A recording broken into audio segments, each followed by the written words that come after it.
Light of the world, you step down into darkness.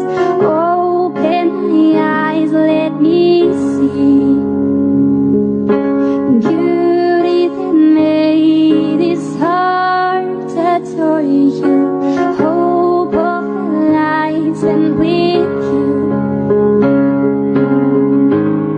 So here I am to worship. Here I am to bow down. Here I am to say that you're my God. You're altogether lovely, altogether worthy, altogether wonderful to me. King of kings, oh so highly exalted, glorious in heaven above.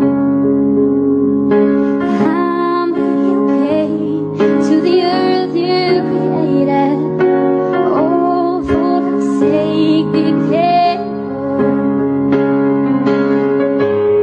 So here I am to worship, here I am to bow down, here I am to say that you're my God. Altogether lovely, altogether worthy, altogether wonderful to me. I'll never know how much it costs to see my sin upon the cross. I'll never know how much it costs to see my sin upon the cross. So here I am to worship, here I am to bow down, here I am to say that you're my God. You're altogether lovely, altogether worthy, altogether wonderful to me.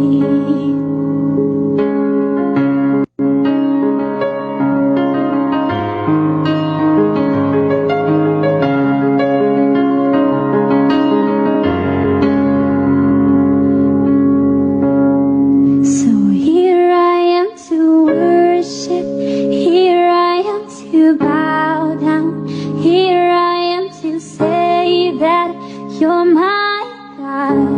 You're altogether lovely, you're altogether worthy, you're altogether wonderful to me.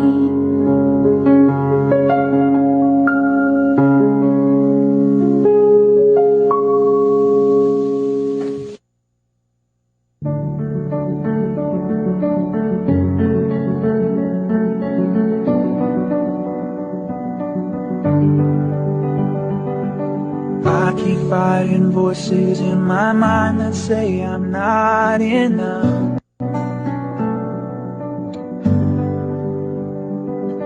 Every single lie that tells me I will never measure up.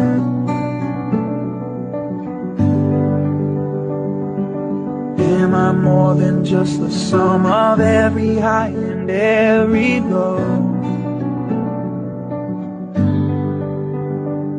Remind me once again just who I am, because I need to know. Whoa, you say I am loved when I can't feel a thing. You say I am strong when I think I am weak. You say I am held when I am falling short, and when I don't belong, oh, you say I am yours.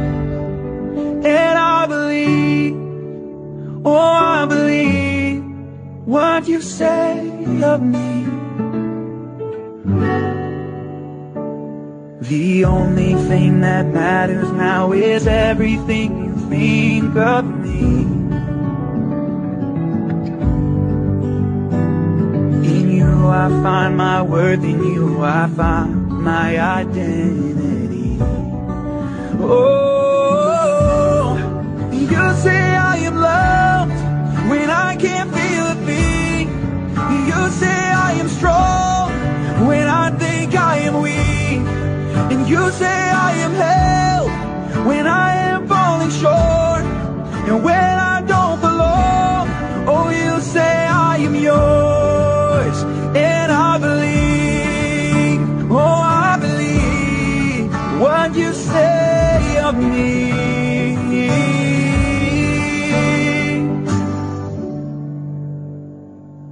Taking all I have and now I'm laying it at your feet.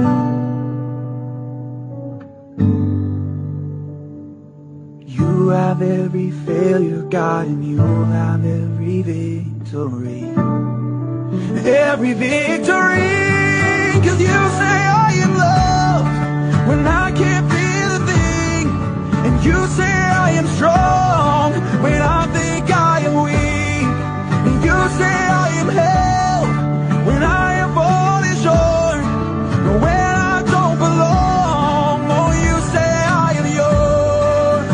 And I believe, oh, I believe what you say of me. Oh, I believe, oh, I believe what you say of me, Jesus.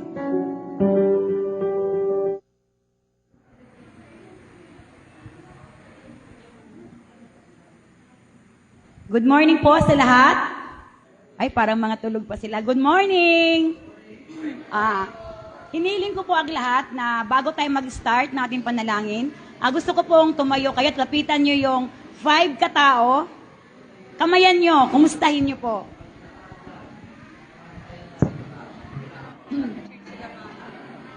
Dito na tayo. Check, check. Okay. Yes, tunay na napakabuti ng ating Panginoong Jesus. Salamat. Ngayon naman po, dadako tayo sa ating opening prayer.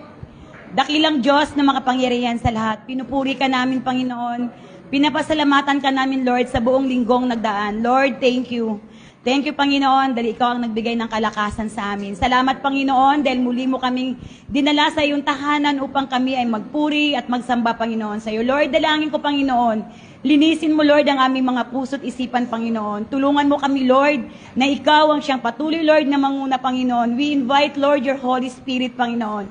Tulungan mo ang congregation, Lord, na punuin mo ng pagpapala at kapayapaan, Panginoon, sa aming mga puso, Panginoon. Dalangin ko, Lord, na pangunahan mo kami, maging ang tagapagsalita namin, maging sa buong flow ng aming program, Panginoon. Ikaw po ang patuloy, Lord, na mag-bless. Salamat, Panginoon. Ito po ang aming dalangin sa pangalan ni Jesus. Amen. Ngayon naman po, bago tayo aawit, mayroon na po akong babasahin. Sabi sa mga Panagoy, chapter 3, verse 22 to 23, Pag-ibig mo, Yahweh, ay hindi nagmamaliw, kahabagan mo'y walang kapantay. Pag-ibig mo, Yahweh, ay hindi nagmamaliw, kahabagan mo'y walang kapantay. Tunay nga, sa isang mundong walang kapkatiyakan, personal man na kabiguan, paano kaya natin harapin ang buhay? Ang mga talatang ito, ang Panagoy, ay nagpapaalala sa atin na ang ating pag-asa ay hindi nakasalalay sa mga pangyayari, kundi sa Diyos na ang pag-ibig ay habag, ay hindi nagbabago kahit sa gitna ng ating mga pagsubok. Ang kanyang katapatan ay parang araw na sumisikat araw-araw habang ang ating Panginoon ay hindi nawawala at hindi naubos ang pagmamahal niya sa atin. Kaya napakabuti ng ating Panginoon. Let's sing po.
katulad. Wala kang katulad, lalala kang katulad. Wala kang katulad, lalala kang katulad. Wala kang katulad, lalala kang katulad. Wala kang katulad, lalala kang katulad. Wala kang katulad, lalala kang katulad. Anumang maging panahon, anumang pagkakataon, anumang maging sitwasyon, ika'y pupurihin.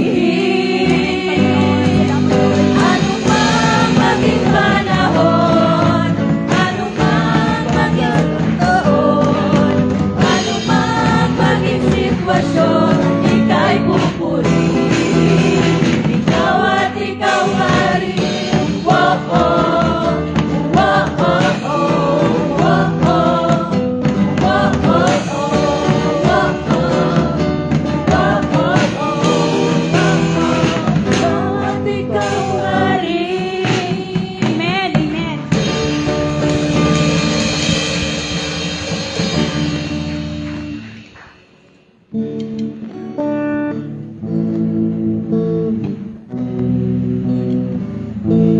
Patuloy po natin siyasatin ang ating mga puso. Ibigay po natin ang ating sarili sa ating Panginoon. Focus lang po tayo sa Lord. Tunay na ang ating Panginoon ay tapat at mabuti. Yes, Lord. Lahat ng awit sa mundo, di kayang ilarawan ng kadakilaan mo. Kulang ang lahat ng pula, kulang maging mga salita upang ihayag ang kabutihan mo. Ulan, wala nang higit sa'yo, wala kang katulad, wala nang papantay sa'yo. Ikaw ang Diyos noon pa man, maging ngayon at kailanman, sa habang panahon, wala kang katulad.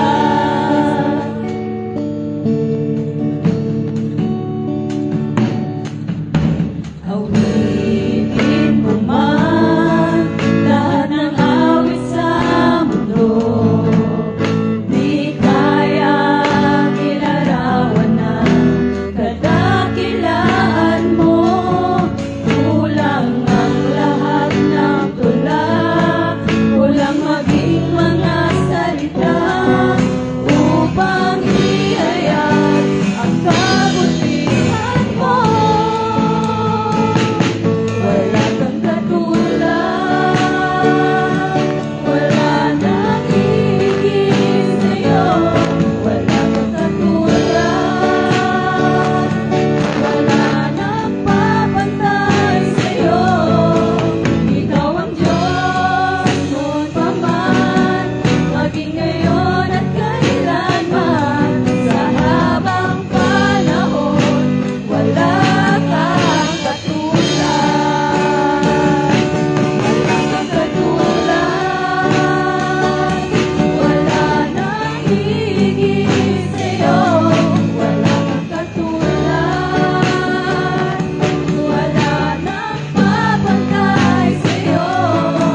Ikaw ang Diyos noon pa man, maging ngayon at kailanman, sa habang panahon, wala kang katulad.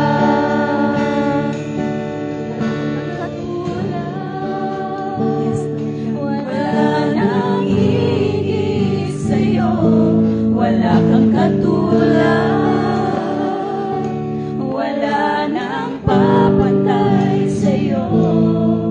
Ikaw ang Diyos noon pa man, maging ngayon at kailanman, sa habang panahon, sa habang panahon, sa habang panahon.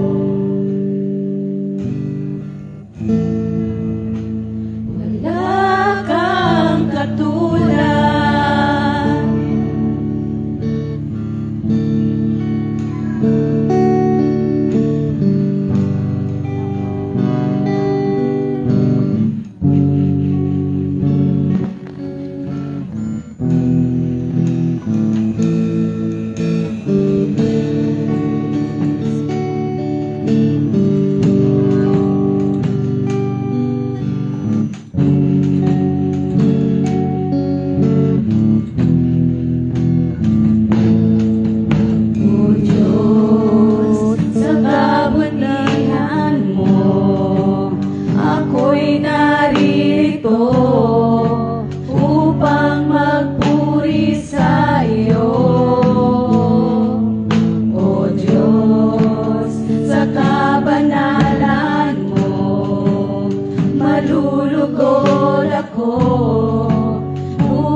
malulugod ako. Buhay ay ialay ko. Ikaw lamang ang nagtiwala sa akin. O Diyos, di kita bibiguin. Magtatapat sa'yo, maglingkod ako. O Diyos, kay buti mo. Ikaw lamang ang nagtiwala sa akin. O Diyos, di kita bibiguin. Magtatapat sa'yo, maglingkod ako. O Diyos, kay buti mo.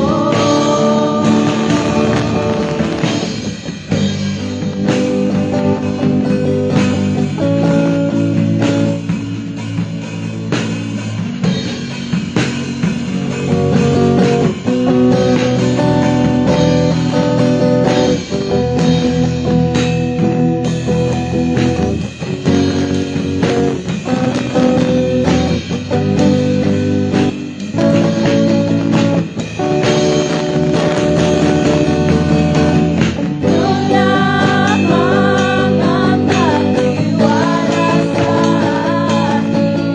O Diyos, di kita bibiguin. Magtatapat sa'yo, maglingkod ako. O Diyos, kay buti mo. Ikaw lamang ang nagtiwala sa akin. O Diyos, di kita bibiguin. Magtatapat sa'yo, maglingkod ako. O Diyos, kay buti mo.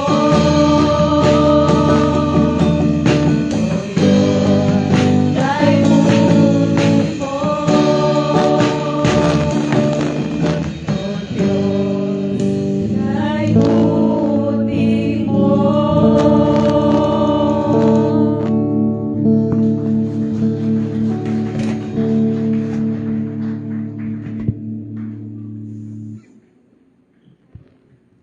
Yan po, magandang umaga sa inyong lahat po. Tinatawagan ko na po si Pastor Silver po para i-introduce na sa atin ang ating guest speaker today po. Salamat. Baka upo na po tayong lahat. Parang gusto nyo pang kumanta. Parang nabitin tayo, no? Pwede bang sabihin mo sa katabi mo, salamat sa Diyos, kasama kita ngayon? Sabihin mo. Yan. Mas pinili po natin na pumunta ng ating pananambahan sa ating iglesia na tayo ay magpuri sa Panginoon. Kagabi po ay kadarating ko lamang po galing ng Gensan, General Santos City. At alam nyo ba na noong kahapon ng madaling araw, naranasan ko pong malindol. May mga aftershocks pa po doon sa General Santos City ngayon. Binisita ko po yung mga simbahan na mga nalindol. May dalawa pong simbahan doon, as in bumagsak. Mga ganito kalaki yung simbahan nila. Bumagsak po. Talagang as in, sira yung kanilang roofing, sira yung mga instruments nila, yung mga nabagsakan po. Kaya next Sunday, papakita ko po yung mga simbahan na akin pong nabisita kahapon. Ngayon po ay Youth Sunday. Mapalad po tayo dahil nandito po yung mga kabataan natin. Pwede bang pagkatabi mo ay isang kabataan, sabihin mo, mapalad ka. Yan. Mapalad yung mga kabataan natin ngayon dahil mas pinili nila na pumarito at magpuri sa ating Panginoon. Ngayong araw po na ito ay meron po tayong guest speaker at siya po ay ang ating former National Youth Coordinator. At pinangunahan niya po ng isang kwadrinyo mga ating mga kabataan. Kaya kung umattend kayo ng mga youth convention at other activities ng youth, Si Pastor JR po ang siyang nanguna doon sa ating mga activities. Ngayon po ay staff po siya, part po siya ng literature department. At ang kanyang may bahay po, yung ating bookkeeper. Nandun po sa likod. Naka-tangerine ba yan o orange? Pastora Carish Gray at si Sia. Tumayo ka nga, Pastora Carish. Yan. Hindi ko alam kung anong kulay ba yung damit mo. Tangerine ba yan o orange? Basta nandun si Pastora Carish. At salamat po tayo dahil binigyan po tayo ng pagkakataon ni Pastor Jaime para ibahagi po ang salita ng Panginoon. Siya po ang Sam Milby ng National Headquarters. Tingnan niyo yung mukha niya, kamukha ni Sam Milby. Di ba? Mahilig po siyang tumakbo. In fact, nakaka-10 kilometers ka na, Pastor, di ba? 16 na. 16 na pala, huli na pala ako sa balita. 10 nung nakaraan, ngayon naka-16 na siya. Kaya ibinibigay ko na po in the rest of the time para kay Pastor JR Kayading Jr. Pastor JR.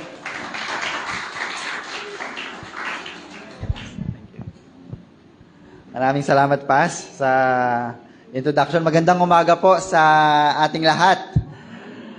Purihin po ang Diyos sa araw na ito, sa pagkakataon po na tayo ay magkasama-sama muli at purihin po siya. Happy Youth Sunday po sa mga kabataan. Actually, last Sunday po, dapat ang celebration ng ating mga kabataan. Pero dahil may mga consideration po tayo, ay in advance po natin yung pag-celebrate po. Ang dami pong mga kabataan dito. Ang saya, ang napakasarap po sa pakiramdam na nakikita pong maraming kabataan ang isang iglesia dahil makikita mo yung future ng church. Ibig sabihin yun, may napakagandang future po ang ating mga kabataan. Yan, nabanggit na po. Ako po si Pastor Jaime Kayading Jr. Mas kilala po ako sa palayaw ko po na JR. And galing po ako ng Mindanao, from Central Mindanao District po. Kung familiar po kayo sa Kabakan North Cotabato, kung nasaan po yung ating Bible College po. Isa po sa mga Bible colleges po ng Wesleyan Church of the Philippines ang Kabakan sa North Cotabato. At doon po ako, doon ko po kinuha, doon po ako nagtapos ng aking Bachelor of Theology. And muli, masaya po ako na nakita kayo at makilala po ang mga membro po natin dito sa West Hub.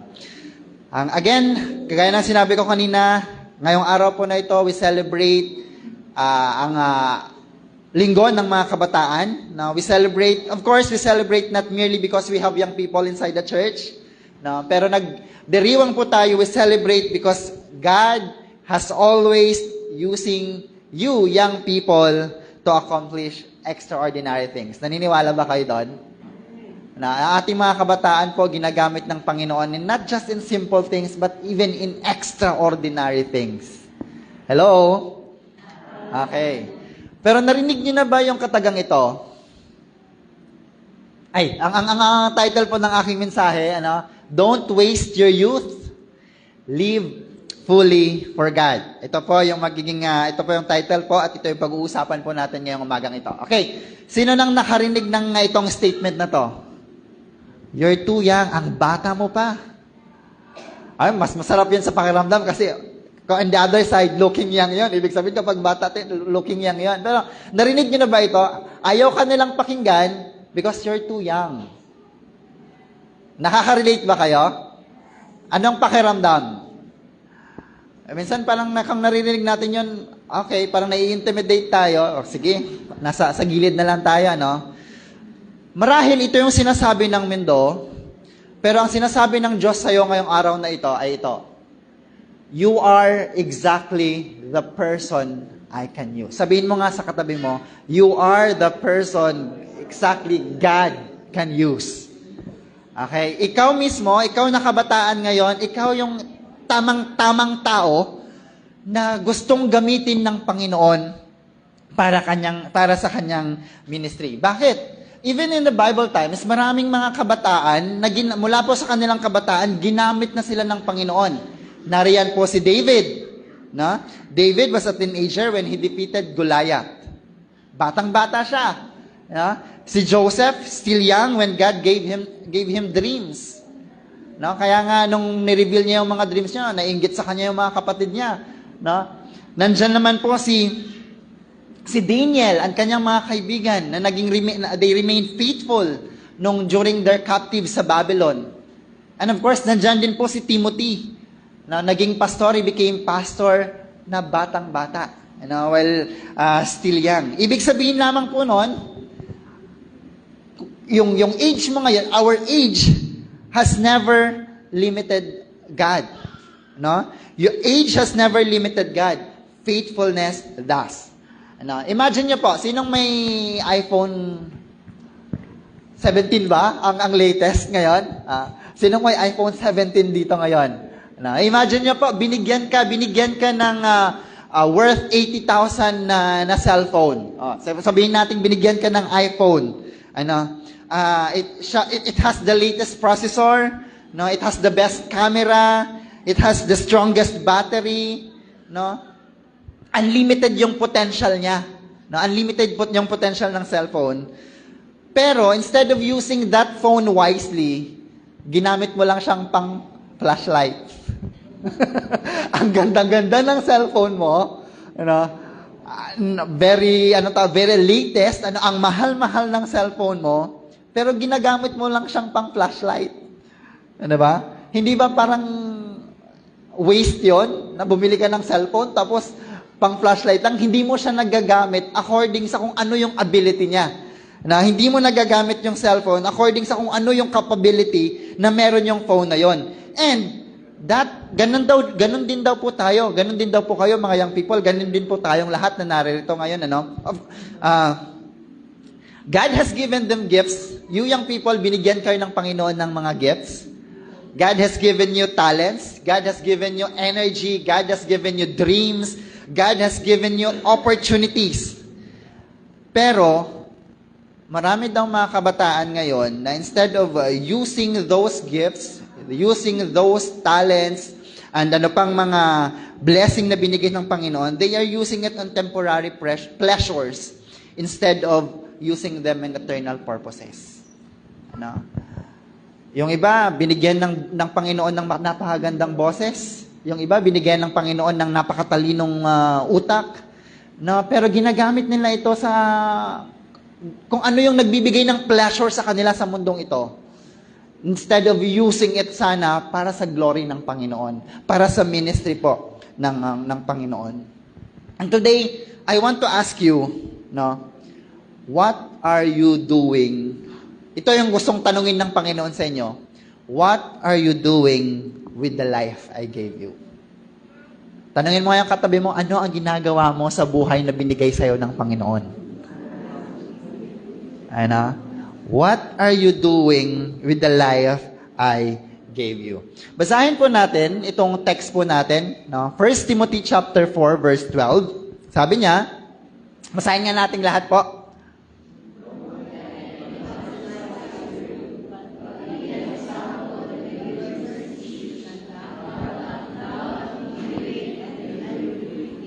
Okay, ang Panginoon po ang mag-bless sa kanyang salita ngayong oras na ito. What are you doing with the life I gave you?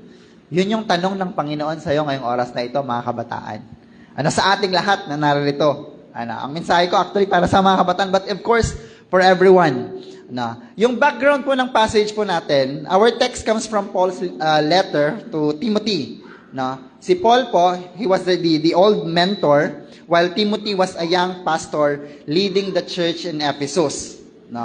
Imagine niyo po yung pressure. Imagine niyo po yung pressure na yung older believers, yung mga matatandang mga believers, kino-question nila yung credibility ni young Timothy. Some people doubted him simply because of his age. Pero ang sinabi ni Paul sa kanila, hindi sinabi ni Paul sa kanila, okay, antayin mo na hanggang tumanda ka. Hindi ganun po yung sinabi ni Paul sa kanya. Instead, sabi ni Paul kay Timothy, nung kino-question yung credibility, sabi niya, show them your example. Yun yung sinabi ni Timothy, Okay, dahil kino-question nila, sige, antayin mo na lang na tumanda ka. Hindi ganun yung sinabi po niya. Na ang sinabi ni Timothy sinabi ni Paul kay Timothy during sa pagiging kanyang pagpapastor po niya, sabi niya, show them your example. Ano, ipakita mo yung pagiging example, no? Hindi niya sinabi, Paul did not say na, okay, hayaan mo na make people respect you. No, wag mo sabihin na hinihingi mo yung respect, no? Pero ang sinabi po ni Paul kay Timothy, be an example. Na? Be an example. No? Kasi nga, sabi nila, respect is earned. Sino pong nakapanood dito ng PBB noon? Sabi ni Beatrice, ni Bea So, sabi niya doon sa kasama niyang housemate, ang respect, ina-earn yan. Sabi niya, hindi mo hinihingi yan. Ang respect, pinaghihirapan mo yan. Madalas kasi, ayun yung gusto natin, hingin natin yung respect. But the reality is, you earn. Diba, nire-respeto ka ng tao because sa kung ano yung nagawa mo, sa kung ano yung nakikita nila sa iyo. Hinihingi mo, hindi yung hingin mo yung respect, hindi naman nakikita yung buhay mo yung respeto. Sa buhay mo yung respeto. So, respect is earned. Example speaks louder than our age. At ngayong oras po na ito, mayroon tamang po tayong dalawang bagay na pag-uusapan. Truth about our passage, no? About sa binasa po nating sa passage, and of course, reality po para sa atin para sa inyo na mga kabataan. Para sa ating lahat po na naririto ngayong umagang ito. Number 1, unang point ko po, ilang minutes ba pass? Okay, number 1 point po. Sabi niya dito, your age is not your limitation. Okay? Your age is not your limitation. Sabi po niya dun sa verse 12, don't let anyone despise your youth. Okay, ito po yung bungad ng verse Nagsimula siya, sabi niya, wag mong hayaan that these people will despise your youth. In Greek word, ang salitang despise, ang ibig sabihin po niya is to look down, to think little of, or to underestimate. Okay. Kung babalikan po natin yung original word po ng word na despise na ginamit dyan, ang ibig po sabihin niya, to look down, to think little of, or to underestimate. So parang sinasabi ni Paul, Timothy, okay, huwag mong hayaan na ang mga taong ito, i-look down ka nila. Huwag mong hayaan na ang mga taong ito, i-underestimate ka nila. Huwag mong hayaan na ang mga elder na ito, i-belittle ka nila, to think little of sa iyo. No, ang baba ng tingin nila sa iyo. No, hindi yun yung sinasabi ni Paul kay Timothy. Okay. Bakit? Kasi alam po ni Paul na these elders, kasi iniwan na siya ni Paul pumunta na po siya sa other missionary journey po niya. Alam ni Paul na these people will underestimate Timothy. May tendency na baka, kasi may pressure na. So may tendency na baka itong mga taong ito, i-underestimate si Timothy. Kaya, nakaka-relate ba kayo? Nakaka-relate ba kayo doon? Pero, sabi niya, wag mong hayaan. Wag mong hayaan. Ewan ko kung sa inyo ba naririnig niyo yung ganun, okay, bata ka pa, patabi ka muna. Okay. Bata ka pa, medyo hindi mo pa naiintindihan. Hindi mo pa naiintindihan yung sitwasyon. Magpatabi ka pa, you're just a kid. Malalaman mo yan kapag magtanda ka. Di ba? Madalas ganun po yung naririnig natin sa mga parents din natin madalas. No? But Paul says, sabi niya dito, do not allow your youth to become an excuse. Huwag mong hayaan na yung pagiging youth mo, yun yung magiging reason na hindi ka mag-stand out. Di ba? Pero sinasabi po ni Paul dito, instead of using that as an excuse, sabi niya, gawin mo yan, maging example ka. Maging example ka. Okay. Huwag kang don't just demand respect, pero gawin mo yung best mo na makaipakita yung mabuting example sa buhay mo. Remember itong eagle, okay, nandyan po may isang agila po. what's good? May namatay na po yung na-rescue doon sa, sideline lang po, namatay na yung na-rescue doon sa Bukidnon, na yung isang Philippine Eagle. Nakalimutan yung pangalan, pero nabasa ko po sa Facebook. Di ba, yung inatake ng mga unggoy, and then na-rescue siya, nagkaroon ng parang improvement, pero somehow namatay din yung eagle. But, ang eagle po kasi, napakaganda po ng quality, kaya nga sabi ng Panginoon, soar high like an eagle. Ano?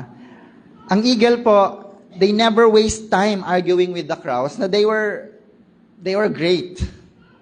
Ano? Ang ginagawa ng eagle, ipinapakita nila kung ano yung quality nila. That they really are great. Ano? Kaya nga po, kung ikukumpara mo yung eagle, sabi ng Panginoon, soar high like an eagle. Ano? Kasi ang eagle, nakakabiyahe yan kahit may bagyo. Nakakalipad yan sila kahit may bagyo. Alam mo bakit? Talagang nilalampasan nila yung langit. Andoon sila lilipad. Ganyan sila kalakas, ganyan sila kagaling. Di ba? Kaya nga kaya nga encouragement sa atin na kahit may bagyong dumating, be an eagle. Sabi niya, lumipad ka kahit may bagyo, kahit may pagsubok sa buhay, lumipad ka. Di ba? At ganun yung eagle, sabi niya, hindi niya kailangan na makipag-argue. Okay, mas magaling ako sa iyo, no? Hindi ganun yung ginagawa ng eagle. Ipinapakita niya sa buong mundo, okay, this is me. Eto ako, ganito ako. This is my quality, this is my capability. No? And young people, wag po nating hayaan na don't spend your energy trying to prove yourself. Ano? Makikipagbardagulan ka. Ay, mas magaling ako. Ganito kasi ako, ganito. Just show them what you've got. Diba? Just show them what you've got. Ano? Spend your energy becoming the person God created you to be. Because eventually, your character will speak louder than your critics. Sige, bash lang kayo dyan. Magsalita lang kayo dyan. Pero ipapakita ko yung character. Ito ako sa Panginoon. This is me sa Panginoon. No? So never let people define by your age. Let God define you by His calling. Ano? Application. You do not have to wait until you are 40 before serving God. Young people. Ano? Wag po nating antayin na siguro dahil bata pa ako, the age of 40 na lang. No. You do not have to wait until you are 40 before serving God. Serve now. Don't wait until you graduate. Pag-graduate ko na lang pass. Gagraduate na lang ako ng college. Ano? Serve now, young people. Don't wait until you have money. Wala pa kasi akong pera pass, wala pa akong pang-tithes. Wala pa akong pang-support. Ano? Serve now, young people. Don't wait until you have money. Serve now. Don't wait until you're married. Pas maghahanap pa ako. Mas maganda siguro kapag mas powerful kapag dalawa na kami. Ano, ganun, no? Mas malakas kapag dalawa na kami. Huwag yung antayin yun. Ano? Young people, serve now. Don't wait until you're married. And then, serve now. God is calling you today, not someday, not tomorrow, not next month, but God is calling you to serve today. Now, remember, your age is not your limitation. Age is just a number, sabi nga nila, di ba? Pwede po tayong mag-serve kahit nasa kabataan pa po tayo. Pangalawang truth po. Hindi tayo magtagal, ano? Pangalawang truth about this passage, about our message for today. Sabi ni Paul kay Timothy, be an example. Maging halimbawa ka. Maging halimbawa kayo. Na? Sabi niya, don't let other despise you because of your youth. Sabi niya, instead, be an example to every believers. Maging halimbawa daw po kayo, maging halimbawa daw po tayo sa bawat miyembro, sa bawat mananampalataya, sa bawat believer. And sinimulan po niya dyan, sabi niya, paano? Sa paanong paraan po tayo maging halimbawa? Nilagay po dyan ni Paul, una, maging halimbawa daw po tayo sa ating speech, sa ating pananalita, the way how we communicate. Hello? Okay. Sabi niya, Paul continues, be an example in speech. Sabi po nila, words reveal the condition of your heart. Kung ano daw po yung lumalabas sa bunganga natin, yun yung kondisyon ng puso mo. Diba? Sabi ni Jesus, out of the abundance of the heart, the mouth speaks. What comes from your mouth comes from your heart. So kung ano yung laman, di ba? Kung maglalagay ako ng isang glass full of water dito, kapag itatap ko yan, ang lalabas tubig.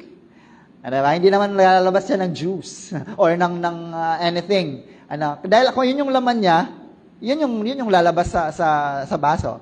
Okay? So, yung words daw po natin, your words reveal your spiritual maturity more than your age. Sa panahon po ngayon, ang bilis na lang mag-communicate, Ang dami ng mga application ngayon na just click it and then na-receive na. Na-receive na ng recipient yung message. Mayroon na po tayong Facebook, nandyan yung Instagram, nandyan yung TikTok, nandyan yung Messenger, group chats, gaming chats. At araw-araw po, everyday, thousands of words are spoken. Everyday, thousands of words na type, posted, shared sa mga social media. Now the question, this is the question, young people. If someone read all your messages, would they know you belong to Christ? Kung someone na hindi nyo kakilala, mababasa niya yung mga messages nyo, marirecognize kaya nila that you belong to Christ. That you are a Christian youth. That ikaw ba ay isang Kristiyanong kabataan. Hello? Nandyan po yung, what's that? It's a toothpaste. Hindi ko pinakita yung brand para, yung toothpaste. Anong connection po niyan? Yung toothpaste, pag ipipress mo yan, lalabas yung toothpaste, right? Yung laman niya. Okay? Pero mahihirapan ka nang ibalik. Ang bilis lang maglabas ng laman ng toothpaste. Pero ang hirap mo nang ibalik yan. Kung sakaling sabing ibalik mo, no. Mahihirapan ka na. Ano po ang connection po dito? Maging careful po tayo sa kung ano po yung lumalabas po ng mga salita natin. Kasi once na lumabas po yon, ang hirap nang bawiin. You can never take it back. Diba? Ang hirap mo nang bawiin yung once spoken, they cannot take it back. Yes, pwedeng mag-apologize, pero yung scar kasi diba? May sugat na Nasugatan ka na. So let us choose, young people, let us choose your words wisely. As an application, let us avoid gossip. Iwasan po nating maging marites. Avoid bullying. Viral ito ngayon, mga pagbubuli sa school. To the point na mayroon ng violence na nangyayari because of bullying. Avoid dirty jokes. Avoid profanity. Avoid online arguments that destroy your testimony. During election, ang daming mga nagkakaibigan, nasisira yung relationship because of political views, ang dami ng mga salita, nagkakaroon ng arguments, which is very sad. And the sad part, even Christians ay nagbabatuhan ng mga masasakit na mga salita. And again, young people, that is a challenge, an application po. Sabi ni Paul, maging example po kayo, maging example po tayo sa ating mga speech, in our speeches. Again, hindi lang sa kung dahil sinabi mo, kahit po sa mga tinatype po natin, sa mga sinishare po natin sa Facebook, sa mga mga pinopost po natin sa Facebook. Young people, and everyone here, be an example in your speech. Pangalawa po, na maging halimbawa din daw po tayo, young people, sa ating mga conduct. Tinuloy po niya, hindi lang, sabi niya, but be an example to every believers in conduct.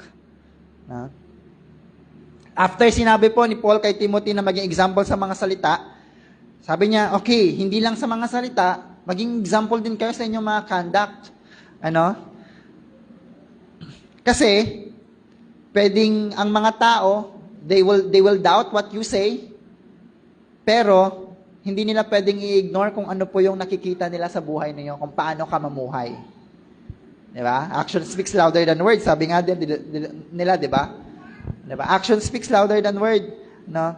Many people today know how to talk like Christians. Ang dali lang naman kasi sabihin, I am a Christian. Hello, young people, ano? They know, alam po nila yung mga Bible verses, right, passages. Alam po natin, alam po ninyo yung mga Christian songs. Maraming Christian songs kayong nalalaman. They know Christian language. Ano? But sometimes yung lifestyle po nila, it tells different story. Ano? Mali, iba yung sinasabi ng lifestyle. So Paul reminds Timothy that a godly life is more convincing than a good speech. Okay? So young people, your conduct is your daily testimony. Now, it is the visible evidence that Christ truly lives in you. Ano bang ibig sabihin ng conduct? Okay, the word conduct, sabi niya dyan, refers to one's manner of life, your behavior, your lifestyle, and your daily walk. Okay? Now, notice po, si Paul dito, he's not talking about what Timothy does only during worship service. Ang tinutukoy po niya dito, he's talking about how Timothy lives every day. I'm talking to you, hindi lamang po ngayong Sunday. Pero kung paano kayo, how is your conduct every day? Who are you when no one is watching? Ano yun eh? Who are you at school? Who are you at work? Who are you at home? Who are you with your friends? Who are you online? Who are you online? A Christian's conduct should remain the same wherever he is or she is. Our Christianity should not be like uniform that we wear only on Sundays. It should be our identity every day or every week po. Today, young people faces many temptations. Nandyan yung cheating, lying sa parents, watching immoral content online, yung mga unhealthy relationships, mga illegal drugs, getting drunk, bullying classmates, spreading gossips, living a double life. May mga kabataang Kristiyano, may mga young people po that they are Christians inside the church, pero outside parang hindi naman nakikita. Young people, God is calling us to consistency. Alam mo yung consistent? Dapat, kung ano ngayon, dapat everyday ganon. Hindi pa bago-bago. The greatest testimony is not perfection. It is integrity. Integrity means being the same person in private that you are in public. Kung ano ka sa private, kung ano ka sa public, ganon din dapat daw sa private. Yun dapat daw po. So for application ng people, are you the same person at church and at school? Hello, young people. Yung ikaw ba? Yung ikaw sa Sunday sa church, ganon ka rin ba sa school? Ganon ka rin ba sa work mo? Ganon ka ba sa bahay ninyo? Or saan ka man po? Sa mall? Or saan ka man pupunta? Young people, maging example po tayo sa ating mga conduct. In our conduct. Pangatlo, yun. Tinuloy po ni Paul, Okay, don't let others despise your youth, but be an example in every believer's in speech, in conduct. Itinuloy po niya dito, sinunod po niya dito yung love. Maging halimbawa daw po tayo sa ating pag-ibig, Bakit daw po importante yung love? Because sabi niya dito, love is the greatest evidence that Christ truly lives in us. Ang mundo, the world may admire your talent. Yung mundo pwedeng, papalakpakan nila because of what you have, kung ano yung talent na meron ka. People may appreciate your knowledge. Ang talino, yay! Pero ganun pa, no? They may be even impressed, sabi niya, by our ministry. Pero kung wala naman daw pong pag-ibig, it's useless. Di ba? Yun yung sinabi ni Paul sa 1 Corinthians 13.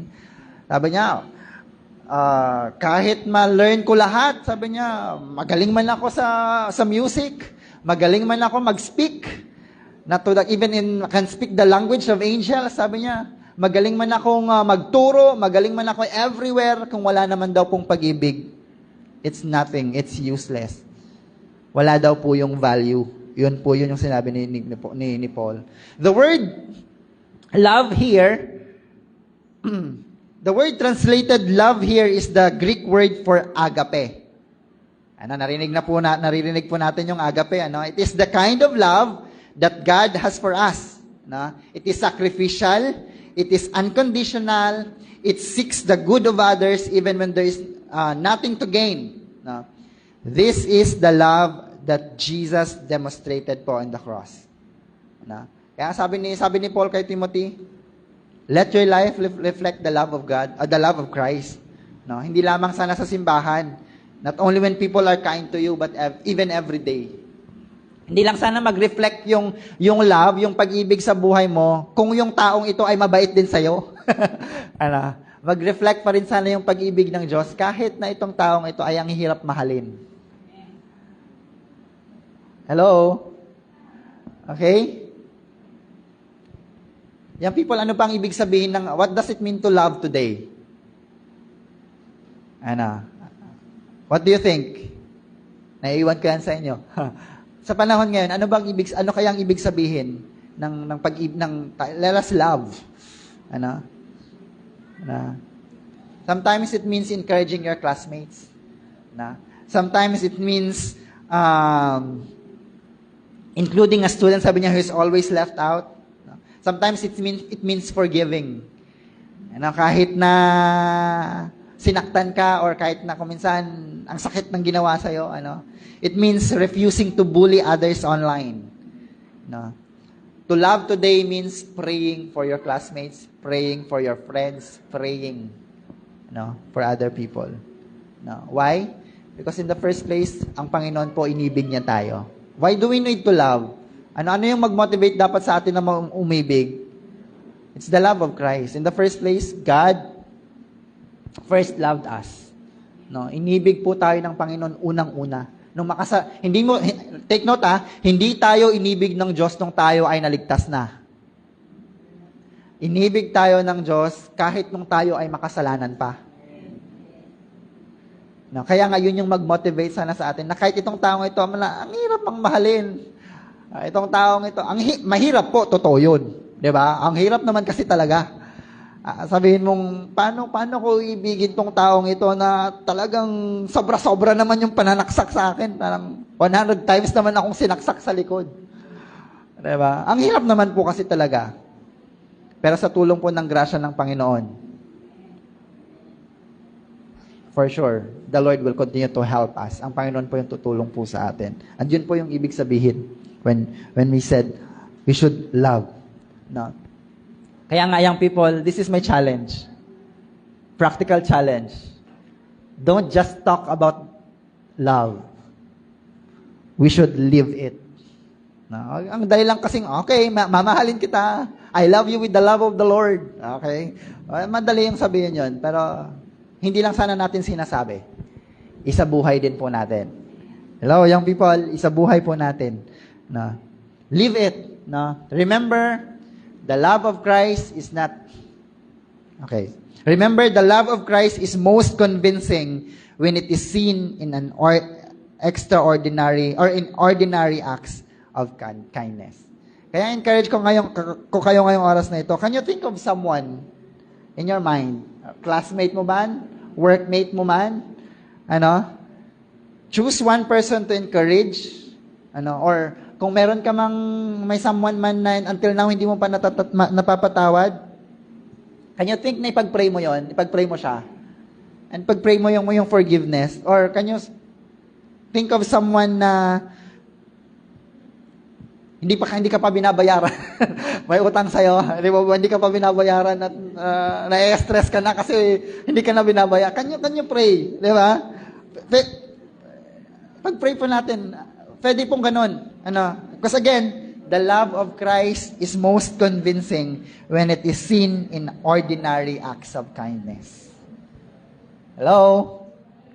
Pray for your classmates, pray for your workmate.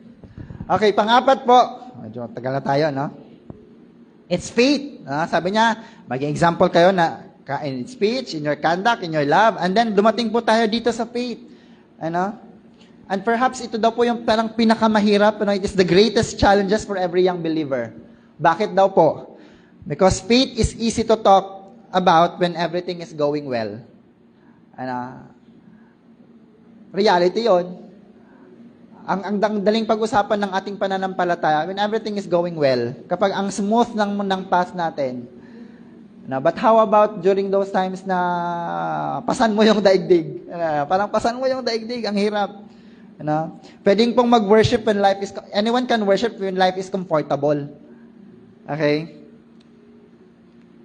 Pero paano po kapag yung mga panalangin natin ay until now hindi naman na sinasagot ng Panginoon? Lord, 4 years na, 5 years na, bakit hindi mo pa sinasagot yung prayer ko? What happens when you fail in exam? What happens kapag na-lose mo yung job mo, yung opportunity, yung experiences mo, may rejection, na-disappoint ka?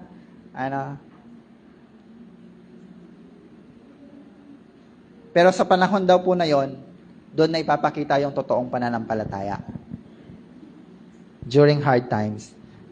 The word faith here speaks not only of believing the truths of the gospel, but also of continual trust and dependence upon God.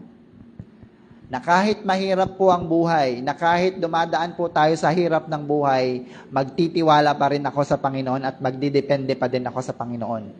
Hindi lang sa panahon ng abundance, but even sa struggles and even sa mga problems, mga pagsubok sa buhay, magtitiwala ako at magdedepend ako sa Panginoon.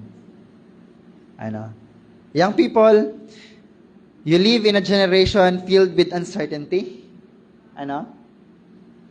Ang daming mga pressure sa school, ang daming mga pressure sa social media, na baka i-bash ako. Bakit wala na akong followers, or bakit wala man lang likes sa mga post ko. May mga pressure from friends. Minsan, maging pressure pa yung mag-compromise tayo sa mga values po natin. Lord, ngayon lang naman. Pwede bang gawin ko muna to? Kahit ngayon lang, Lord. Bukas, magsasorry na lang ako. Okay.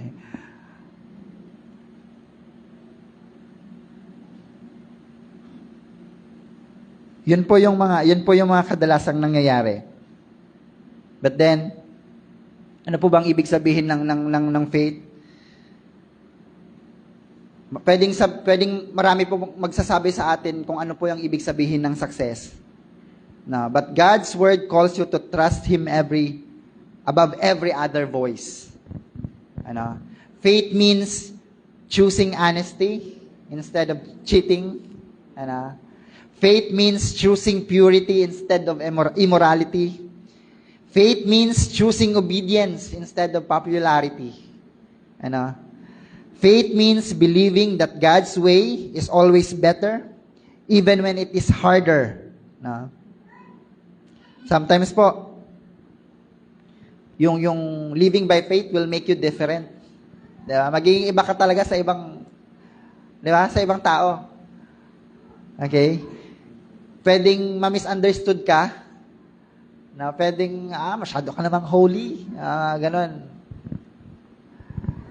Based on my experience during my high school po, kasi lumaki din po ako sa Sunday school, parang nahihiya ako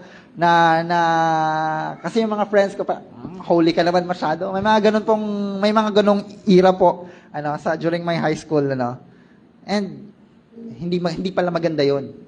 Hindi maganda yun. Pwedeng ma-misunderstood po tayo ng mga tao, ng mga kaibigan natin, ng mga workmates natin, ng mga tao na sa palibot po natin. But again, we should always choose faith. We should always choose to stand for Christ. Because remember, it is better to stand alone with God than to fit in without Him. Diba? Belong ka nga sa society. You are in nga sa society. Pero wala naman ang Panginoon. Nako-compromise naman ng Panginoon sa buhay mo. Diba? Let us always choose faith over sa kung ano po yung sinasabi ng mundo, sa kung ano ang ino-offer ng mundo. Panghuli. Okay, last na po tayo. Don't worry. Okay? Mag-example daw po tayo sa speech, conduct, love, faith. Hinuli po niya dito yung purity. Okay? Paul ends his challenge to Timothy with a word that is desperately needed in our generation. Purity. Bakit daw po kaya hinuli ni Paul yan? Ano? Kasi nga po, without purity, everything else loses its credibility. Kung walang kalinisan, may speech ka nga, may conduct ka nga, nawawala yung credibility nun. Ano? A person may speak well, ano? Meron man siyang excellent conduct, nagpapakita siya ng kindness, ng great faith, but if he continually chooses a life of impurity, his testimony is wicked. Pwede po pala yan, ano? Sa labas, okay, I am a great speaker. Ang ganda ng pinapakita mo sa buhay, yung conduct mo, you are showing great faith, and you are showing love, mercy to others, pero deep inside, mayroong impurity. Nawi-weaken daw po yung testimony. No? Again, young people, we are living in a world where purity is often mocked and compromise is celebrated. Ano, parang nagiging tabu na, parang ganoon eh. Na yung purity, parang namamagnify na ngayon yung mga impurity sa buhay. Sa mundong ito. Parang, okay, it's okay to compromise. Parang ganoon na yung sinasabi ng mundo. No? Pero kung sinasabi man ng mundo sa iyo, follow your desires. Ang sinasabi po ng Panginoon sa atin mga young people, sa atin po ngayong oras na ito, follow my holiness. Kasi yun yung purpose mo. Doon ka create ng Panginoon. Holiness. Na pwedeng sabihin ng mundo, if it feels good, then do it. Kung feeling mo, maganda yan. Kung feeling mo, masaya ka. Kung feeling mo, ang saya-saya ng pakiramdam mo, sige, gawin mo yan. Pwedeng sabihin ng mundo yon. No? Pero ang sinasabi po ng Panginoon sa inyo, sa iyo ngayong oras na ito, be holy because I am holy. Hindi lahat po kasi nang nagpapasaya sa pakiramdam po natin ay kalooban ng Panginoon. Ang standard po ng Panginoong Jesus, ng Panginoon ay hindi po nagbabago. The word purity here refers to moral cleanliness, holiness, and sincerity of heart. No? So it includes our thoughts, it includes our words, our actions, our motives, and our relationships. No? Ang purity daw po is not simply about avoiding sexual sin. Okay, I am avoiding sexual sin. Hindi lang daw po yun eh. No? Though, of course, included po yun, but it is about giving a life that is set apart for God. No? Purity means, sabi niya, living a life set apart for God. Kaya sabi ni Solomon sa Proverbs chapter 4 verse 23, above all else, guard your heart for everything you do flows from it. Yun po yung sinasabi po ni Apostle Paul dito. Okay, let us live with purity. Nang may kalinisan daw po sana sa ating mga puso. Young people, you are growing in a generation where temptation is only one click away. Nandyan po ang internet, nandyan po yung mga social media, nandyan ang cellphone, nandyan ang tablets, nandyan ang everything. And in just one click away, lalabas na lahat kahit yung mga hindi magagandang mga palabas. Okay. Kung sinasabi man sa'yo ng social media, okay, do whatever makes you happy. Madalas kasi, sige, gawin mo kung ang dami din namang magaganda kasing pinopost din ng ang social media na parang, parang ini-encourage tayo gawin kung ano yung sinasabi ng mundo. Diba? Do what makes you happy. Hanggat wala kang tinatapahang tao, okay lang. Ganun na instances. But sinasabi ng Panginoon, happiness without holiness will never satisfy your soul. Masaya ka nga kung wala namang kalinisan sa puso mo. Ano? Diba? So let us continue to guard our heart. Let us continue to guard our eyes. Let us choose your friends wisely. Fill your mind with God's word. Pray before temptation becomes sin, and be accountable. But what if sinasabi mo ngayon, Pastor, paano yan? I already failed. Pastor, nagawa ko na yung mga bagay na yun eh. Pasensya na, naging hindi ako careful sa kung ano yung nasabi ko. In my private life. Ganito ako. I made mistakes. I've compromised. Let us always remember, God is the God who forgives. And hindi pa huli ang lahat. Hindi pa po huli ang lahat. We are all sinners in the first place. Diba? Lahat po tayo nagkasala. But God is loving, God is merciful, and God is ready to forgive and always forgives. Kapag tayo po ay lumalapit sa Kanya na mayroong pagpapakumbaba at ina-acknowledge po natin yung ating mga kasalanan. Young people, God is calling you to stand out. This is one of my challenges. God is calling you to stand out not because you are better than others, but because you belong to Him. Okay? You belong to Him. So kung sinasabi when the world chooses compromise, let us choose holiness. When the world follows the crowd, follow Christ. When the world celebrates impurity, live a life that honors God. Pwedeng kalimutan po kasi ng mga tao yung mga achievements mo eh. Yung mga achievements po natin.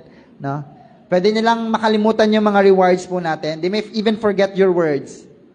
But they will remember a life that is consistently reflected the character of Jesus Christ.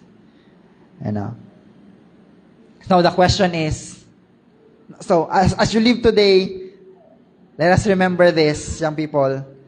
The world does not need more popular influencers.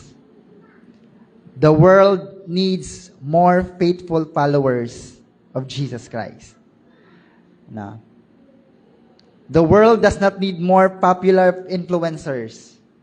The world needs more faithful followers of Jesus Christ. Kasi kung minsan ito na yung nagde-define sa panahon ngayon, parang ito yung yung followers mo sa Facebook, yung likes mo, yung hearts mo sa Facebook, yun yung parang nag-identify kung who you are.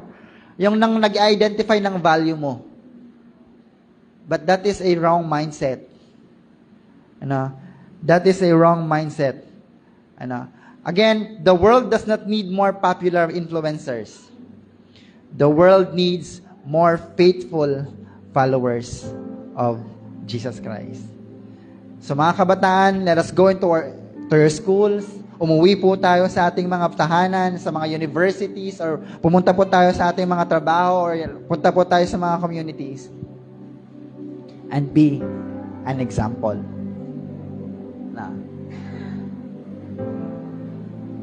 Be an example.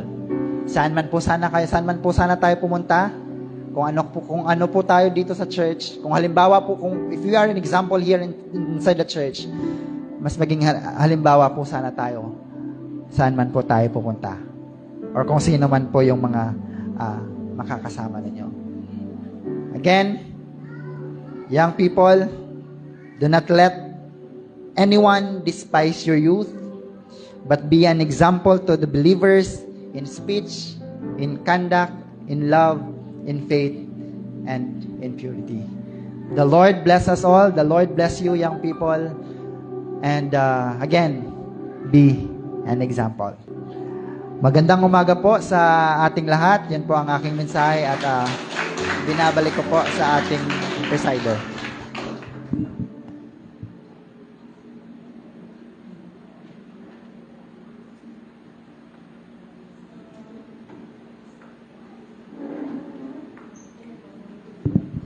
Ayan po, maraming salamat Pastor para sa inyong mapagpalang mensahe. So, quick recap lang po. So, for the youth, be an example to the believers in speech, conduct, love, faith, and purity.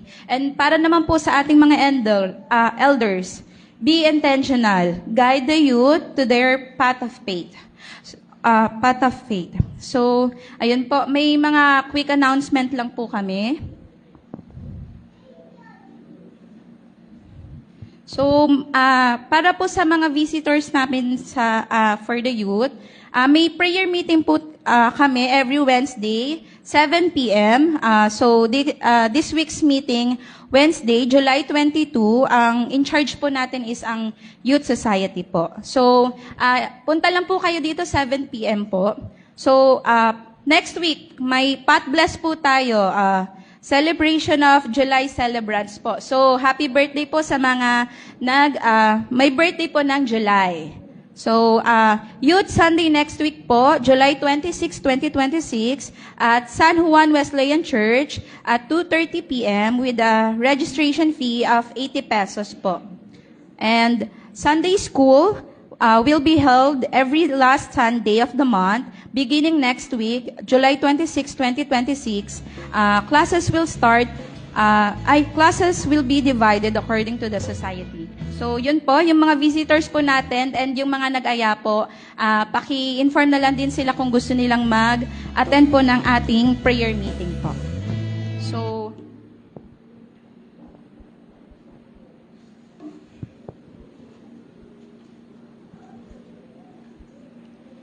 bago po tayo dumako sa ating tithes and offerings, share ko lang po itong verse sa mga Kawikaan chapter 3 verses 9 to 10. Parangalan mo si Yahweh sa pamamagitan ng inyong mga kayamanan, at mula sa iyong pinakamainam na ani, siya iiring handugan. Sa gayon, kamalig mo ay lagi ng aapaw, sisidlan ng inumin ay hindi nga matutuyuan. So, imarcha po natin ang ating tithes and offerings po.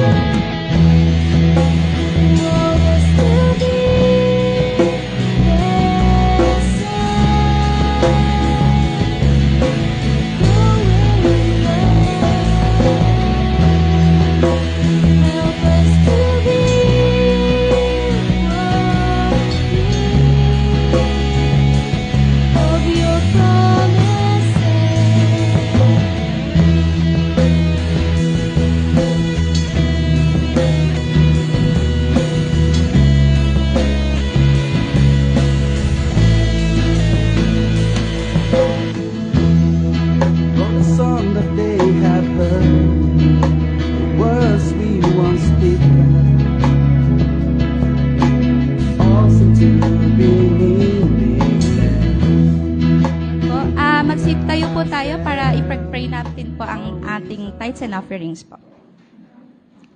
Panginoon, maraming salamat po sa inyong mga biyayang ibinibigay sa amin. Ngayon po ay nasa harap namin ang aming mga ikapong inilaan para sa inyo. Ito po ay tanda ng aming pagkilala na ang lahat ng mayroon kami ay galing sa inyo. Ipinapanalangin ko po ang lahat ng mga nagbigay ay i-bless nyo pa po, pati na po ang kanilang mga trabaho, ang kanilang mga negosyo. Ipinagpipray ko rin po ang lahat ng aming family's provider po, yung mga breadwinners po namin, Lord. I-bless nyo pa po sila, Lord, nang sa gayon po ay maibalik din po namin ang nararapat sa inyo. Ito pong aming tithes and offerings po ay magamit po sana sa aming mga sa simbahan po namin at sa inyo pong gawain po. Ito po ang aming panalangin sa mataas na pangalan ni Jesus. Amen.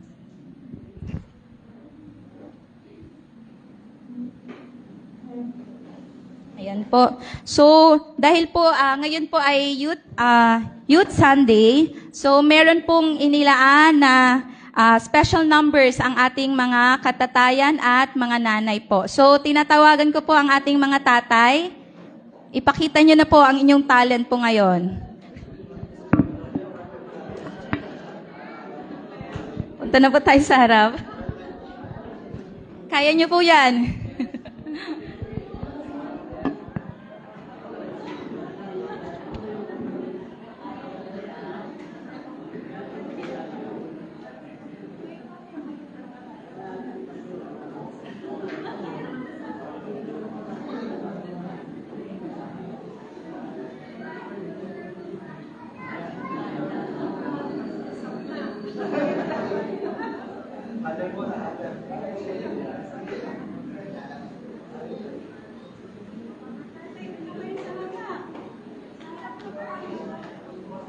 Lahat po ng mga tatay, tinatawagan po. 1 taon po namin pinaktis to.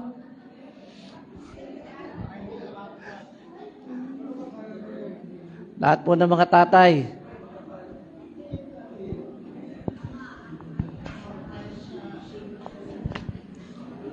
Surprise number po ito. Kami po ang na-surprise. Men's Society, mga lahat po ng mga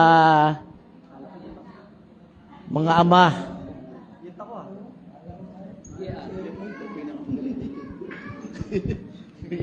Kasi may hawak ng microphone. Wait, yung nakataw po namin yan. Kaya niya nga po kasi. Hindi.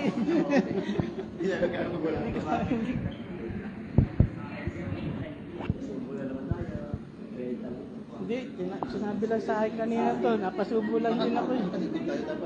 Dito naman tayo sa harap, parang may TV. May monitor dito kayo. Dito. Sige, dito na tayo sa taas.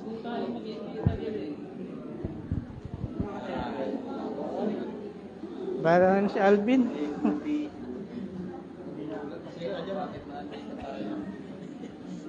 Dito. Ito man. Ito may ito. Ano yan?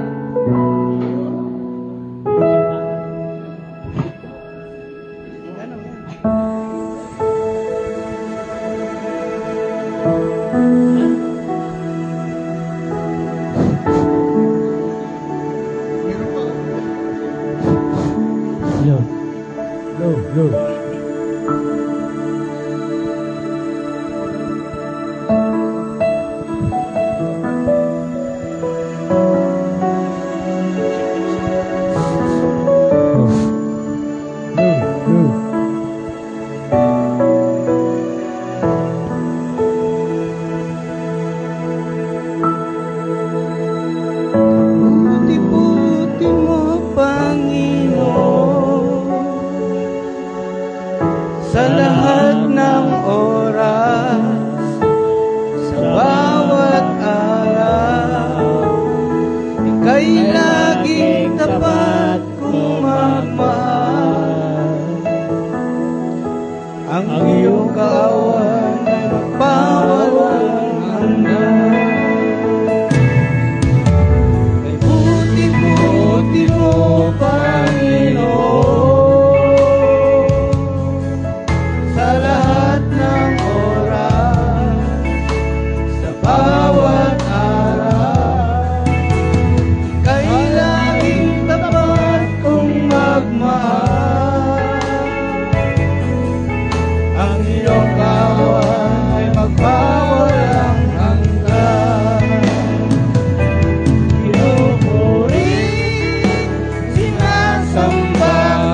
Ayan po. Isang napakagandang performance para sa BTS ng Pilipinas. So, kung meron po tayong BTS, may BINI naman po tayo. So, tinatawagan ko na po ang ating mga kananayan.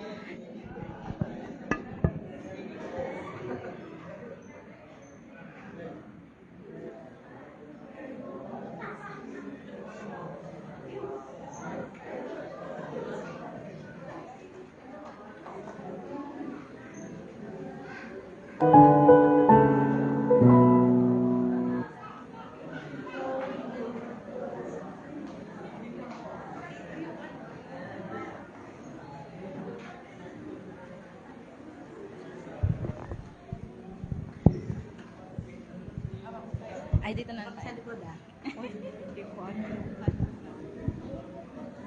Ay, dapat.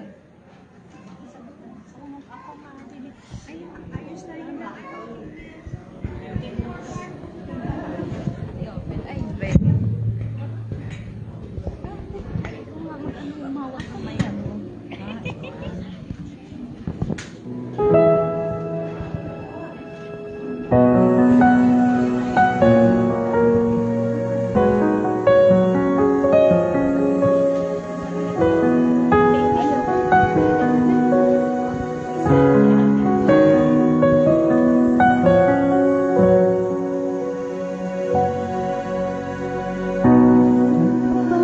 Ibibigay ang buhay mo't lakas sa Kanya na nagbigay sa'yo ng buhay na wagas. Ang pangalan niyang banal, kailan itatangyan? Kung wala ng pagkakataon at huli na ang lahat. Ang araw mo'y lumipas na,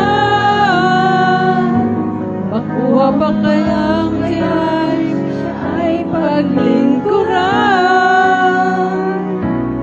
Kailan pa kaya maglingkod sa Diyos? Kung hindi ngayon, kailan pa?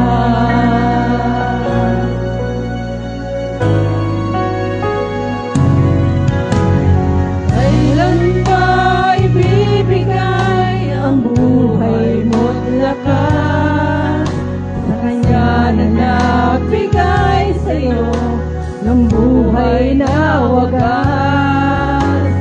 Ang pangalan niyang banal, kailan itatangyan? Kung wala ng pagkakataon, ako na ang lahat. Kung ang araw mo'y lumipas na, makuha mo pa kayang siya ay paglingkuran?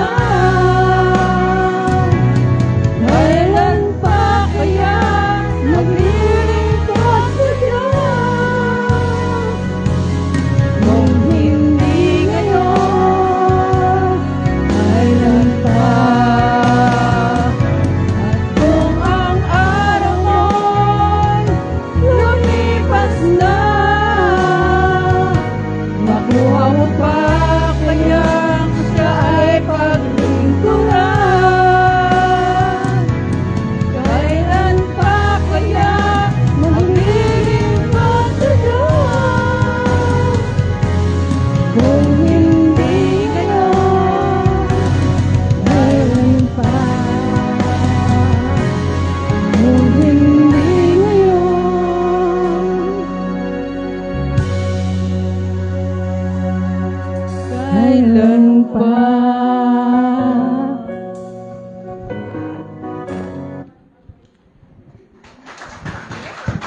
Yun. Thank you sa aming mga BINI.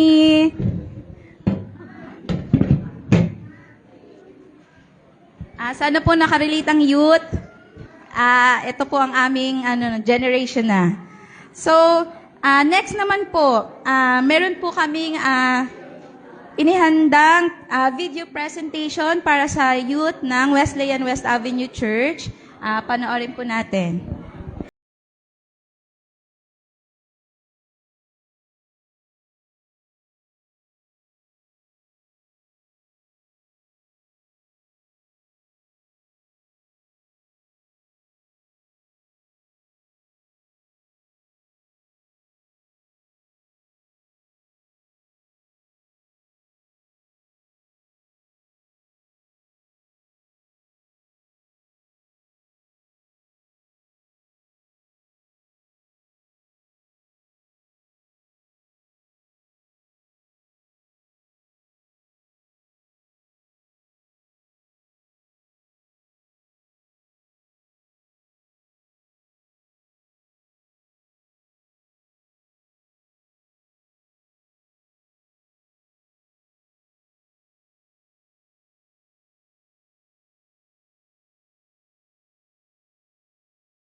Ngayon naman po, tinatawagan ko ang ating mga youth, ang ating future, David, Joseph.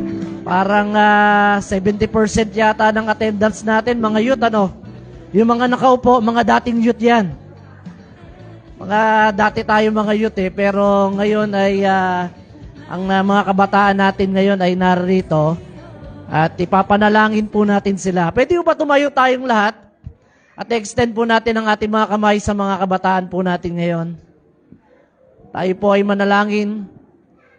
Panginoon, dinadakila ka namin sa araw na ito. Isang magandang paalaala sa amin, yung sinabi ni Pablo kay Timothy, but be an example, Lord, in our speech, in conduct, in love, in purity, in faith. And I declare your blessing to all our young people today. Ang sabi po nila, Panginoon, ang mga kabataan ng pag-asa ng aming bayan. Pero mas naniniwala kami na ang aming pong mga kabataan ay pag-asa ng aming iglesia. Kaya tulungan mo sila, turuan mo sila na magtiwala sa inyo at ibigay ang kanilang buhay para sa inyo. Huwag po nilang sasayangin ang bawat pagkakataon. Pumili sila, Panginoon, ng tamang barkada.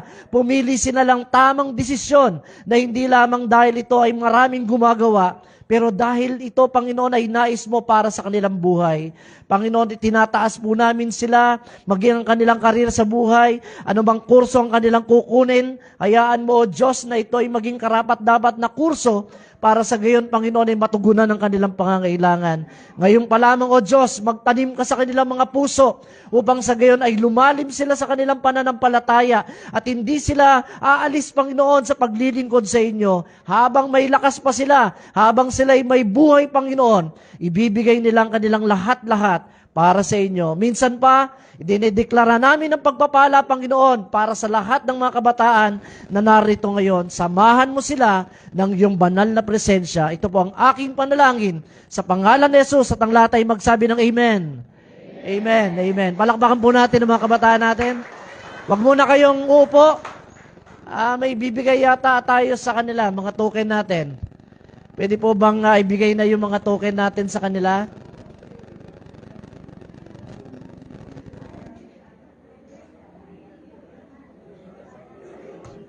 Yung mga mothers po natin sa likod, pakitulungan po. May token po tayo sa ating mga kabataan ngayon. Yan. Pakiabot po. Sige po, pakiabot na po ng mga mothers natin yung ating mga token sa atin. May dalawa lang po akong idadagdag. Mamayang hapon po ay mayroon pong service doon sa Arlington. Alam naman po natin, namatay si Mrs. Dorcas Pataksil, yung asawa po ng ating former General Superintendent na si Pastor Alberto Pataksil. Nasa Arlington po. Kaya mamaya po, WNCD po ang hawak ng service. Kaya yung mga available po na gustong magpunta, 4:30 po, pupunta po tayo roon para makiisa po tayo sa pamilya ng mga pataksil. And then, ikalawang announcement po, yung mga tatay at mga kabataan, magkita-kita po tayo sa Friday. Okay ba, Alben, sa Friday? Basketball? Sabado? Sabado ng gabi? 8 to 10. Saturday ng 8 to 10 p.m., may basketball fellowship tayo. Mga tatay, mga kabataan. Sponsored po ito ni Alben. Sponsored. O magbabayad tayo. Sponsored ni Alben. Sponsored po ni Alben yon. Basta siya na pong bahala. Sa Pilam tayo maglalaro. Napakaganda ng court dyan, tabla. So, 8 to 10 ng Sabado, mga tatay, mga kabataan, may basketball fellowship po tayo sa Pilam. Diyan po. Pilam, tama ba ito? Pilam Homes. So, sa Pilam Homes, magkita-kita po ang mga tatay at ang mga kabataan po natin ng 8 to 10 p.m. Sponsored by Alben. Okay, babalik ko na po sa ating...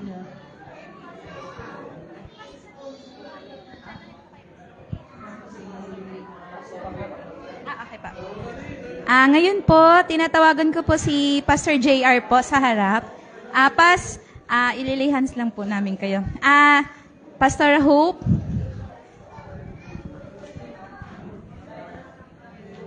Rodel, bago po natin ipag-pray si Pastor JR, mayroon tayong kaunting, anong tawag ba dito, token sa kanya. Tignan niyo to, kasi si Pastor JR, very healthy ang kanyang buhay. Kaya yan, for healthy people, healthy food. And then para kay Sia, of course. Where is Sia? Come here, Sia. Sia and Mommy. Pag-pray natin sila. Tayo pong lahat ay tumayo. Tinatawagan ko si Pastor Karish, tsaka si Sia. I will pray for them at samahan niyo po ako. Dito na kayo, Pastor, sa baba. Yan. Okay, mag-pray tayo. Let us all lay our hands sa kanila. Panginoon, maraming salamat po sa buhay ni Pastor JR, sa buhay ni Karish, Pastor Karish, at saka si Sia. Salamat sa pamilyang ito, Panginoon, na kayo ang siyang sentro. Patuloy niyo po silang tulungan, patuloy na gamitin sa anumang capacity meron sila. At hayaan niyo, Panginoon, na lahat ng kanilang gagawin ay tunay na mapagpalang mga tao na nakakakita sa kanila, but especially, Panginoon, kayo na Diyos na kanilang pinaglilingkuran. Patuloy niyo silang gabayan, pagkaloob, Panginoon, ang lahat ng kanilang pangangailangan, material man, financial man ito, maging spiritual, Panginoon, dahil nasa mundo kami na maraming pagsubok, marami ding tukso. Kaya, Lord, hinihiling ko po ang patuloy na pagtulong niyo sa kanila at makapag-serve sila to the fullest, Panginoon. Salamat, Lord, at ginamit niyo po si Pastor JR sa umagang ito, nag-share ng mensahe na yung hinatid sa bawat kabataan at maging sa bawat isa sa amin. Patuloy niyong i-bless ang pamilyang ito. Itong aming panalangin sa pangalan ni Jesus. Amen.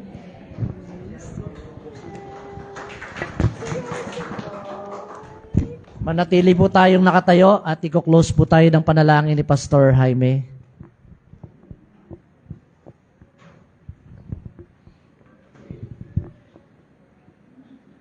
Okay, tayo po ay manalangin. Dakilang Diyos, sa umagang ito, pinupuri ka namin, pinapasalamatan ka namin, Panginoon, dahil kayo po ang Diyos ng aming buhay.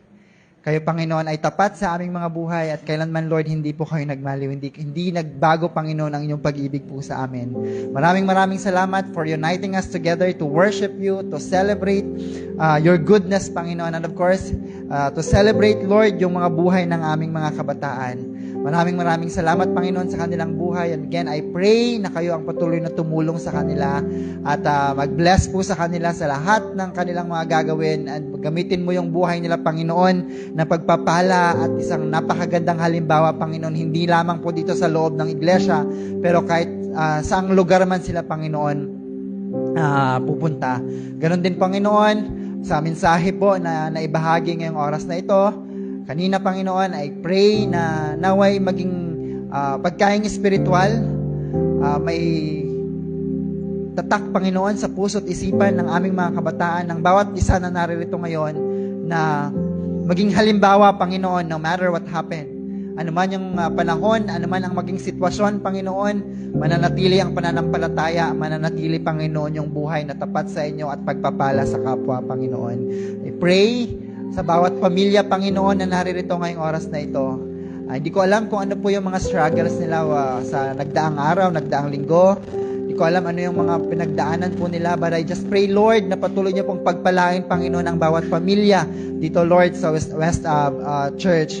I pray na patuloy niyong ingatan, Panginoon, i-provide yung pangangailangan sa pang-araw-araw, Panginoon, ang sources of income, ang mga trabaho, Lord, ilayo, palakasin niyo, Panginoon, ang physical na pangangatawan, na nang sa ganon, wala pong maging hadlang, Panginoon, sa kanilang paggawa, Panginoon, ng kanilang trabaho, at ma-provide yung kanilang pangangailangan, Panginoon, at maibalik po ang nararapat po na para sa inyo. Maraming salamat, Panginoon, sa pag-ibig ng bawat isa, sa pag-ibig na ipinagkaloob niyo po sa kanila, at nawa, Lord, patuloy na umapaw, Panginoon, yung pag-ibig mo po ninyo sa kanilang buhay, at hindi lamang mag-reflect dito sa church, Panginoon, but mag-reflect, Lord, sa lugar na kung saan yung workplace po nila, or kung saan man po sila pupunta sa loob po ng kanilang tahanan. Maraming salamat, Panginoon, sa buhay ng bawat isa, mula mga bata, Panginoon, mga young people, sa women's society, sa men's society, Panginoon. You blessed us equally, Lord. And we just remember, kung may mga kapatid kami, Panginoon, na wala rito ngayong oras na ito, samahan niyo po sila. May mga schedules marahil, Panginoon, ingatan at gabayan. Ganon din, Lord, kung may mga kapatid, Panginoon, na may karamdaman ngayong oras na ito, bisitahin niyo po sila, Lord. And I just pray in the name of Jesus, Lord, for healing, Panginoon. Hipuin niyo po yung kanilang physical na pangangatawan. Lord, naniniwala po kami na wala pong magagawa ang bawat isa kung wala ka natutulong po sa amin. Na naman, Lord, yung kasagutan ng aming mga panalangin, ibinibigay po namin lahat ng papuri at pasasalamat sa inyo. Dahil kayo, Panginoon, ang aming Diyos, kayo ang aming Ama, kayo, Panginoon, wala ng iba ang aming pupurihin at sasambahin. May the Lord bless you and keep you. May the Lord make His face shine upon you and be gracious to you. May the Lord turn His face toward you and give you peace. Go forth in the strength of the Holy Spirit, growing in faith, walking in love, and serving Christ with courage and joy. May your lives reflect His light wherever you go until we gather again. In the name of the Father, and of the Son, and of the Holy Spirit. Awitin nga po natin yung threefold Amen. Amen. Amen. Amen.